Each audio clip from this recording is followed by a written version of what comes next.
Birthday to you, écris ta voix. Happy birthday to you. Vous l'aurez compris, je vais pas continuer plus. Écris ta voix à 1 an. Ça y est, ça fait 1 an que je me suis lancée sur Écris ta voix, que j'ai décidé de vous parler de mon aventure éditoriale, de vous parler de mon roman avant même qu'il sorte, de vous parler de mon quotidien d'auteur en devenir, de vous donner des conseils et de créer du lien, rencontrer des gens, tout ça.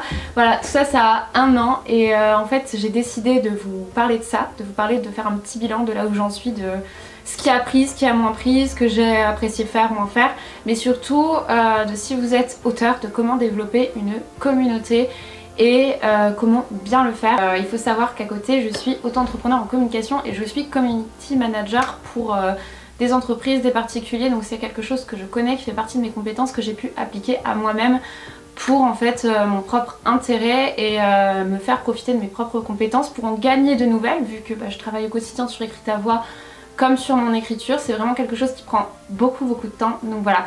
Donc si ce type de vidéo vous plaît, n'hésitez pas à me le faire savoir en commentaire, à mettre un pouce, ça m'aide énormément. Voilà, premier tips si vous voulez développer vos communautés. Demandez à ce qu'on vous soutienne, ce n'est pas du grattage entre guillemets, ce n'est pas de la demande de pitié, c'est vraiment essentiel pour vous, pour votre survie entre guillemets, pour que vos réseaux continuent de grimper, parce que en fait les algorithmes se fient aux likes, se fient aux abonnements, ce n'est que du chiffre et c'est comme ça en fait que votre travail est mis en valeur et c'est comme ça en fait qu'on peut vous soutenir si on aime ce que vous faites, parce qu'il faut savoir que vous allez proposer du contenu gratuit qui demande du temps, du travail et de l'investissement, et on va dire que votre rémunération directe au début en tout cas et votre satisfaction directe, ça va être les likes, ça va être les commentaires, ça va être les abonnements, ça va en fait vous pousser vous à continuer déjà humainement et personnellement, mais ça va faire grimper votre chaîne et ça va la mettre en valeur. Donc voilà, première chose. Vous voyez ce que je fais, c'est demander à ce qu'on s'abonne, à ce qu'on vous soutienne, à ce qu'on valide votre contenu pour en avoir d'autres. Donc du coup, moi il faut savoir que j'ai lancé Écris ta voix il y a 1 an. Qu'avoir des réseaux c'est quand même quelque chose, si vous voulez que ça marche, premier conseil, la régularité c'est la clé. Il va falloir être ultra régulier dans votre diffusion de contenu, dans la préparation de votre contenu et dans le fait de proposer quelque chose de différent à chaque fois, d'original, quelque chose qu'on ne retrouve pas ailleurs et avec en fait votre personnalité, quelque chose qui est propre. Et voilà, donc du coup c'est vraiment quelque chose qui se pense, qui se travaille au quotidien. Donc ça demande une organisation mais c'est franchement pas impossible. Moi là vous voyez j'ai vraiment ces 3 activités là, mon travail alimentaire d'auto-entrepreneur, mes romans que je travaille tous les jours et Écris ta voix aussi qui me demande quand même de l'investissement tous les jours. Donc du coup voilà, je m'étais lancée sur Écris ta voix avec en premier un blog. Pourquoi un blog? Parce que déjà j'en avais envie, donc je l'ai construit de A à Z et ça permet en fait, l'intérêt d'avoir un blog déjà, ça permet de vous faire connaître sur internet. Si quelqu'un fait une recherche par exemple de conseils en écriture, comment faire ci, il peut tomber sur votre blog, donc ça fait une page d'atterrissage. Ça vous rend entre guillemets plus légitime et professionnel, même si en soi bien sûr vous n'avez pas besoin de ça pour l'être, mais ça fait vraiment une page d'atterrissage sur tout ce que vous êtes, ce que vous proposez et ce qu'on peut trouver en fait sur vos comptes, et ça permet à des gens qui vont pas forcément aller sur les réseaux sociaux comme Instagram, YouTube instinctivement pour faire une recherche, de tomber sur votre site et de vous trouver, de vous découvrir et de vous suivre après sur d'autres réseaux par la suite. Comment bien entretenir un blog? Donc un blog, il faut savoir qu'il faut l'entretenir au quotidien si on veut en fait qu'il soit bien référencé sur internet. Il faut utiliser plutôt des mots-clés. Les mots-clés en fait, comment vous pouvez les déterminer facilement? C'est simple, c'est par rapport à ce que vous allez proposer. Donc moi c'est tout ce qui est écriture, roman, premier roman, conseil en écriture. Je vous fais une liste non exhaustive mais voilà sur quoi on se situe. De proposer on va dire un article par semaine qui contient ces mots clés là pour être bien référencé. Et les articles ça peut être, voilà, moi je sais que c'est des conseils en écriture, donc on répond à une question, comment faire ceci, avec la réponse et mon expérience.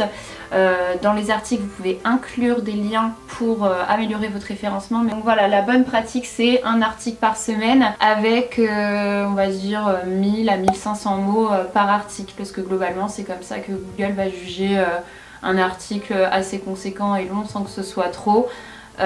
Pour être bien référencé. Après mon conseil, je veux dire, si votre article fait moins de mots mais qu'il est ultra précis, qu'il est ultra intéressant et qu'il répond à une question, Franchement, publiez-le comme ça. Si vous jugez que c'est bien et que c'est pertinent de le faire, faites-le. Ça ne sert à rien d'écrire pour écrire, de publier pour publier. Il faut en fait que vous répondiez à une question, que vous répondiez à quelque chose qui n'est pas trop vu sur le web, ou en tout cas de le faire d'une approche qui n'est pas vue, qui est la vôtre. Voilà, si vous avez pas les 1000 ou les 1500 mots, c'est pas grave, clairement.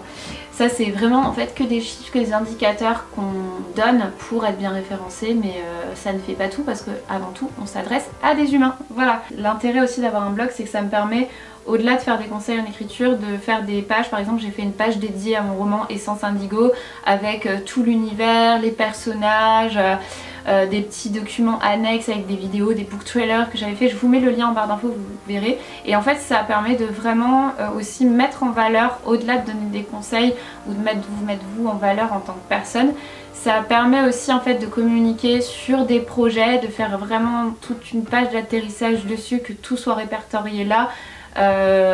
À la fois pour de futurs lecteurs, pour leur donner envie. C'est là aussi l'intérêt de créer des réseaux, c'est avant même la sortie de votre projet, c'est en fait de créer une potentielle cible de lecteurs.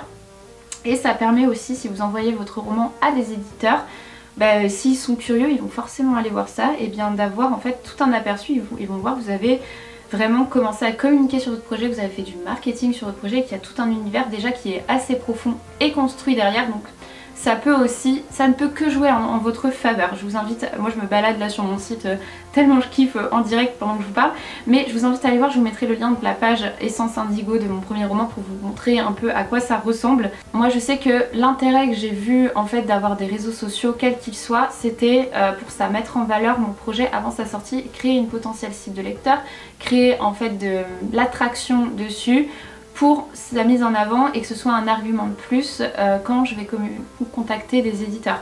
Il faut savoir que les éditeurs c'est des chefs d'entreprise et qui vont beaucoup regarder votre taux d'engagement. Le taux d'engagement c'est quoi? C'est le nombre de j'aime, de commentaires par rapport en fait à votre communauté. Et ils vont regarder le nombre d'abonnés, ils vont regarder les avis, la teneur de tout ça, et ça peut que jouer en votre faveur. Moi j'ai créé tous mes comptes pour ça, mais pas uniquement. J'ai aussi fait ça parce que j'avais envie de le faire, j'avais envie de partager des conseils, et j'avais surtout envie de créer du lien avec des personnes qui ont la même passion que moi, ou des passions communes, et c'est ce qui s'est passé. Moi depuis que j'ai créé Écrit ta voix, je parle quotidiennement avec certaines personnes, il y en a certaines même que j'ai rencontrées, et ça m'a même permis de me faire un peu connaître et de discuter avec des auteurs très connus. Et comme quoi, vous voyez, c'est positif en fait au niveau de ces échanges là. Moi ça m'a permis en fait de parler avec eux, de leur demander des conseils. Et j'ai fait des choses grâce à Écrit ta voix que j'aurais jamais pensé faire, comme enregistrer des podcasts pour Gabrielle Magdalene ou Margot de Seine, où j'étais hyper contente de faire ces deux podcasts, de partager mon expérience. Voilà en fait aussi l'intérêt des réseaux, c'est de créer des liens vertueux. Donc après le blog, il y a ce que vous voyez ici, la chaîne YouTube. Donc l'intérêt de YouTube pour moi en fait c'était de vous donner des conseils en écriture, de vous partager mon aventure éditoriale comme je le fais sur le blog, mais de manière plus concrète, plus humaine, parce que là vous me voyez de chair et d'os, et donc du coup il y a un rapport qui est complètement différent que sur le blog. Sur le blog vous allez scroller comme ça ce qui vous intéresse plus ou moins, vous allez vous attarder, mais voilà, sans plus. Que là en fait c'est comme si on était en face et que je vous fais part de mon expérience, et il y a un vrai échange qui est plus direct, et du coup c'est beaucoup plus impactant au niveau du taux de mémorisation. Vous allez beaucoup plus retenir là ce que je vous dis parce que je suis en face de vous, parce que je regarde la caméra comme si je vous regardais dans les yeux, et c'est beaucoup plus impactant. Bon, après YouTube, le fait de se filmer, ce n'est pas fait pour tout le monde et je l'entends, mais vous pouvez tout à fait trouver d'autres solutions. Vous n'êtes pas obligé de vous filmer, vous pouvez faire des vidéos où en fait vous parlez en voix off, ou alors vous pouvez utiliser le réseau, la méthode du podcast. Moi je sais que je n'utilise pas parce que je fais déjà beaucoup de choses, même si je trouve ça hyper intéressant et que j'écoute énormément de podcasts. Mais si vous n'êtes pas à l'aise avec le fait de vous filmer, ce que je comprends, moi au début là je vais vous remettre une petite vidéo, j'étais comme ça, j'étais pas du tout à l'aise, mais je sentais que c'était plus fait pour moi. Ça c'est un ressenti, du coup il y a d'autres méthodes que ça, il y a les podcasts, ou de parler en fait en voix off et de mettre des images qui passent, voilà. Mais vous pouvez tout à fait le faire. Les bonnes pratiques de YouTube, c'est d'avoir, comme là j'ai, un plan un peu dégagé, un peu animé dans le fond pour que ce soit pas tout blanc non plus et que ça vive un peu. C'est de filmer en lumière du jour, de préférence avec une fenêtre pour avoir une belle lumière quand il fait beau, pour que vous me voyez bien, que ce soit une belle image. C'est aussi d'avoir une ring light. Moi je sais que j'en ai une là, ça aide aussi, ça apporte un petit up en plus pour vous filmer. Et moi je sais que ça m'aide beaucoup aussi pour filmer des reels, des choses comme ça sur Instagram. Et vous trouvez maintenant des ring lights un peu partout pour des prix tout à fait abordables. Et surtout pour vous filmer, c'est d'avoir un bon micro. Je vous mettrai le lien de mon micro. Moi c'est un...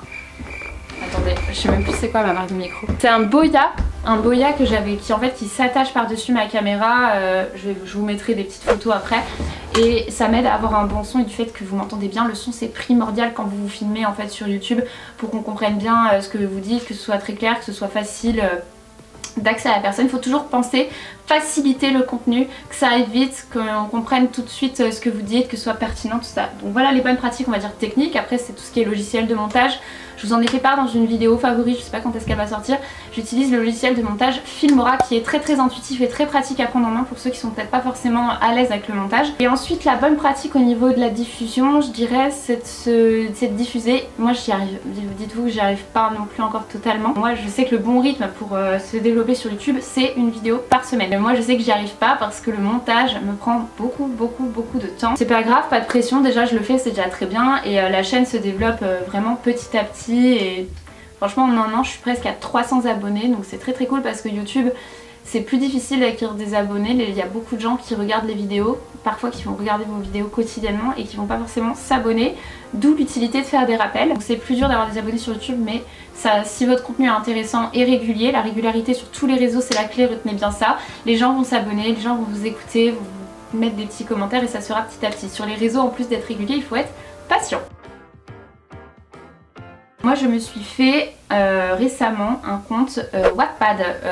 Wattpad c'est quoi? C'est un réseau on va dire social de l'écriture où les personnes peuvent diffuser des histoires, leurs romans, les faire lire, avoir des votes, des notes, des vues, etc. Ça marche sur le même principe en fait que YouTube, que les autres réseaux, mais dédié à l'écriture et les histoires. Et ce qui est intéressant avec Wattpad, c'est qu'il y a énormément d'histoires qui ont été faites sur Netflix après, qui ont été publiées, mais c'est aussi une plateforme où les éditeurs font de la veille stratégique et éditoriale. Après Wattpad, c'est quand même un public qui est assez jeune, donc c'est une cible jeune, donc c'est pas non plus totalement représentatif, mais sachez que les éditeurs ils font de la veille, et si vous proposez votre roman en soumission, peut-être qu'ils vont regarder votre nombre de vues, les commentaires qui sont mis pour voir en fait comment la cible potentielle de lecteur réagit. C'est là où c'est intéressant Wattpad, c'est vous créer aussi un potentiel de lectorat, communiquer sur votre projet avant sa sortie et créer de l'attraction. Je me suis aussi créé une newsletter. Donc une newsletter c'est pas vraiment un réseau social, mais c'est assez pertinent pour moi de vous en parler. Pourquoi? Parce que la newsletter, moi j'en fais une, la bonne pratique c'est une fois par semaine, être régulier, où je vous parle en fait, je pousse certains sujets que j'ai poussés sur mes réseaux, je vous donne des exclus, je vous donne des documents un peu à utiliser clé en main, hyper pratiques comme des fiches personnages, mes fiches personnages, mon plan de roman, je vous partage mon travail en direct pour que vous ayez des ressources pour vous. Et la newsletter c'est hyper pratique justement pour ça, pour partager encore plus avec vos abonnés, mais surtout il y a un impact qui va être beaucoup plus grand. C'est là où c'est utile de faire une newsletter, c'est que en fait ça va toucher tout de suite plus les gens parce que vous atterrissez dans leur boîte mail. Donc attention quand même à pas les spammer et à pas leur écrire une newsletter pour écrire une newsletter, je vois pas l'intérêt. Il faut toujours que votre newsletter apporte quelque chose, soit quelque chose de positif sur votre quotidien d'auteur qui leur donne du boost et les inspire, soit comme je fais des documents, des ressources à utiliser clé en main, ou alors des liens en fait qui pourraient leur servir. Moi je sais que je mets des liens directs vers mes articles, vers les vidéos YouTube, et si un jour mon roman sort, pareil, je mettrai un lien avec quelque chose de privilégié pour les abonnés à la newsletter. Et c'est quelque chose où vous touchez plus les gens. Et au niveau des bonnes pratiques, je dirais de faire quelque chose d'assez aéré, d'assez court pour que les gens, voilà, parce que souvent les gens, faut savoir que les gens maintenant regardent sur leur téléphone et scrollent comme ça et regardent ce qui les intéresse, avec les liens mis en valeur, quelque chose d'assez léger, et avec des images. Moi je mets des images, mais des vidéos, voilà, pour que ce soit visuellement aussi sympa. Et d'ailleurs si vous voulez vous abonner à ma newsletter et recevoir des ressources en écriture, le lien est dans ma bio. J'ai aussi créé un compte Instagram que je vous mets juste ici. Le compte Instagram c'est ce qui s'est le plus développé. Sachez que mon compte a été lancé le 30 mars, on est le 19, donc on va dire quasiment un an. Quand vous verrez cette vidéo ça fera un an. Je Je suis à 1646 abonnés, ce qui est vraiment très cool avec un taux d'engagement assez intéressant sur pas mal de publications. Le taux d'engagement, je vous rappelle ce que c'est vraiment en fait le nombre de commentaires, le nombre de likes par rapport à votre nombre d'abonnés. Parfois on peut avoir une grosse communauté et avoir, je sais pas moi, 500 likes. Par exemple, si vous avez une communauté, je donne des exemples de chiffres, vous avez 26 000 abonnés, vous avez 500 likes, votre taux d'engagement est nul. Vraiment nul parce que par rapport au nombre d'abonnés, c'est pas assez. Et parfois il y a des gens qui vont avoir, je sais pas, 1000 abonnés et qui vont avoir les 500 likes. Et là, oui, c'est intéressant parce que ça veut dire que la moitié de votre cible est engagée sur vos publications et réactive. Donc là, c'est intéressant et c'est même plus intéressant un taux d'engagement qu'un nombre d'abonnés. Donc voilà, sachez-le. Donc moi, j'ai des statistiques qui sont vraiment pas mal et j'en suis très contente. Je travaille tous les jours pour ça. La bonne pratique sur Instagram, c'est d'être tous les jours actif en story, en post, parce que comme son nom l'indique, c'est le réseau de l'instant et il faut toujours être là pour être renouvelé dans le fil d'actualité. Et c'est comme ça aussi que vous allez attirer de nouvelles personnes sur votre compte et qui vont s'abonner. Et c'est comme ça aussi que vous allez satisfaire vos abonnés, les gens qui vous suivent, parce que vous serez toujours là. Instagram, c'est un peu le réseau un peu plus personnel. Vous allez emmener les gens avec vous dans votre quotidien d'auteur. Vous allez leur partager des petites choses un peu uniques. Vous allez leur montrer, voilà, l'instant, comme son nom l'indique. Instagram, je fais des photos, des petites vidéos, des reels. Les reels marchent très bien sur Insta parce que c'est une nouvelle fonctionnalité de l'application. Et du coup, elle va pousser cette fonctionnalité, donc du coup vous allez avoir beaucoup plus de vues, vous allez attirer plus de monde et potentiellement plus d'abonnés. Moi je sais que je fais aussi en fait des relais de mes vidéos YouTube avec des extraits que je publie soit en reel soit en vidéo, et je fais aussi des extraits de mes articles de blog sous forme de tips, et ça marche très bien sous forme de carrousel. Les personnes aiment beaucoup. Voilà ce que je veux dire par là, c'est qu'en plus de publier des contenus exclusifs à la plateforme avec des petites photos, je vous mets là comme ça, ou des reels, des contenus humoristiques, des stories sur mon quotidien où je vous parle comme si on était ensemble, sur mes avancées, etc. Instagram, ça va aussi vous servir à faire la promotion en fait de vos autres réseaux, de vos autres plateformes, avec des petits posts courts, résumés, tips utiles, et d'attirer en fait justement les personnes à cliquer, à aller dans votre bio et à visiter votre chaîne YouTube, votre blog par exemple, à lire l'article plus en profondeur. Voilà aussi à quoi ça sert. Instagram, le rythme parfait, c'est de publier tous les jours, d'être proactif parce que c'est le réseau de l'instant. Je prépare en fait tous mes contenus à l'avance. Je fais un bilan de ce qui a fonctionné ou pas sur 2 à 3 mois, avec de nouvelles idées de contenu que je souhaite développer également, et je prépare tous mes contenus en avance. Pourquoi? Comme ça en fait ça me permet après derrière d'avoir beaucoup plus de temps pour mon travail d'auto-entrepreneur, mais aussi d'écriture, parce que c'est la priorité, ça doit rester la priorité vu que c'est sur ça que je communique, et ça me permet aussi entre temps de trouver de nouvelles idées, de les développer et d'avoir du temps et d'organiser vraiment le calendrier éditorial et des publications pour les publier au meilleur moment. Il faut savoir qu'avant de lancer Écris ta voix, moi j'avais beaucoup étudié le marché de l'écriture et des auteurs sur les réseaux sociaux.